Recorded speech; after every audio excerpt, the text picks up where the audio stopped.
புரியுங்கள் சாமி. எங்கும் எதிலும் எப்போதும் வெற்றியே பெற்று எண்ணங்கள் யாவும் சித்திவர் எனது இதயம் கனிந்த நல்லாசிகள் நலமடைவீர்களா. சம்போ மகாதேவா, சர்வேஸ்வரா, சமூகத்தை நாடி ஒரு நற்செய்தி கொண்டு வந்திருக்கிறேன். நாரதா, புரிகிறது. இன்று உனக்கு வேறு இடம் கிடைக்கவில்லையா? சிவசிவா, அப்படி என்ன வேண்டாம். உண்மையாகவே ஒரு நன்மையான காரியமாகத்தான் வந்தேன். நாரதனின் கலகம் நன்மையின் முடியும் என்றுதானே கூறுவார்கள். விஷயத்தை சொல். பரமேஸ்வரன், எவருக்குமே கிடைக்காத பழம் ஒன்று எனக்கு கிடைத்தது. இது சாதாரண பழம் அல்ல, ஞான பழம் என்று சான்றோர்கள் கூறினார்கள். இதை நான் அருந்துவதை விட வேறு எந்த நோக்கத்தோடும் அல்ல, நீங்கள் உண்ண வேண்டும் என்ற எண்ணத்தோடு தான் கொண்டு வந்திருக்கிறேன். ஏற்றுக்கொள்ளுங்கள். பொறுப்பை என்னிடம் கொடுத்து விட்டாயா? சரி, உன் சார்பாக நானே அதை துவக்குகிறேன். என்ன சுவாமி, பாசத்தோடு நாரதன் கண்ணியை கொண்டு வந்து கொடுத்திருக்கிறான். அதை அருந்தாமல் அவனை பரிகாரம் செய்கிறீர்களே. உமா, சக்தி இல்லையே சிவம் இல்லை, இது சான்றோர் வாக்கு. அதை நானும் ஒப்புக்கொண்டு விட்டேன். உலகில் உள்ளோர் அம்மை அப்பன் என்றுதான் சொல்கிறார்களே தவிர அப்பன் அம்மை என்றா சொல்கிறார். நான் சாப்பிடுவதை விட நீ சாப்பிடுவதுதான் சால சிறந்தது.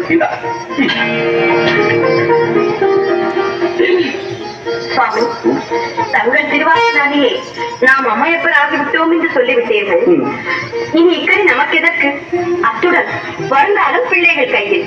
அதனால் இதை அவர்களிடமே கொடுத்து விட்டேன். அம்மா அம்மா அம்மா, பழம் எனக்கு இல்லை அம்மா, எனக்குத்தான் பழம். முடியாது, நான் தான் முதல் பிள்ளை. பழமும் எனக்குத்தான். இல்லையம்மா, நான் தான் செல்ல பிள்ளை, எனக்குத்தான் பழம். சரி சரி, இதற்காக இருவரும் சண்டை போட்டுக் கொள்ள வேண்டாம். ஆளுக்கு பஞ்சு எடுத்துக் கொள்ளுங்கள். இல்லை இல்லை, பழத்தை பிரிக்க கூடாது.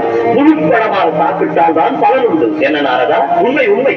சுவாமி, பழம் இதை பெற நம் பிள்ளைகளுக்கு தகுதி இருக்கிறதா என்பதை பார்க்க வேண்டாமா? ஆகையால் ஏதாவது ஒரு சோதனை நடத்து. அதிலே யார் வெற்றி பெறுகிறார்களோ அவர்களுக்கு இதை கொடுத்து விடு. சரிதான்.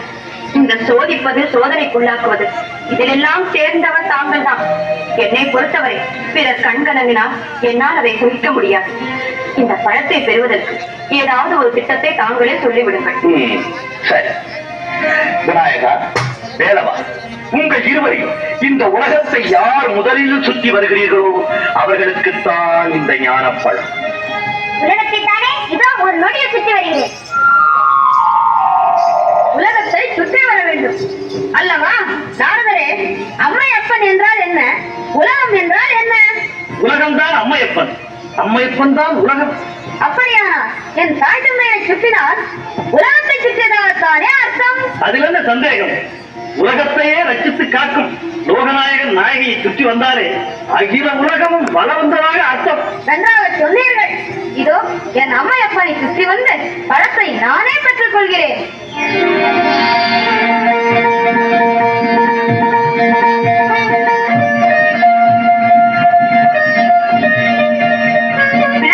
என்ன இது?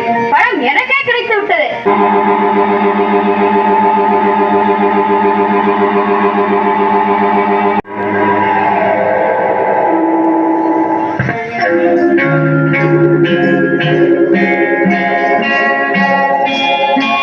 தம்பி, நான் தான் வெற்றி அடைந்தேன். இதோ பழம் எனக்குத்தான் கிடைத்தது.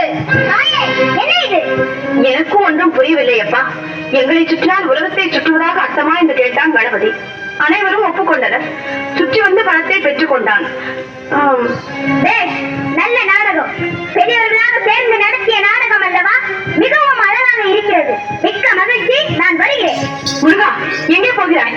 எங்கோ போகிறேன். என்னை ஏன் தடுக்க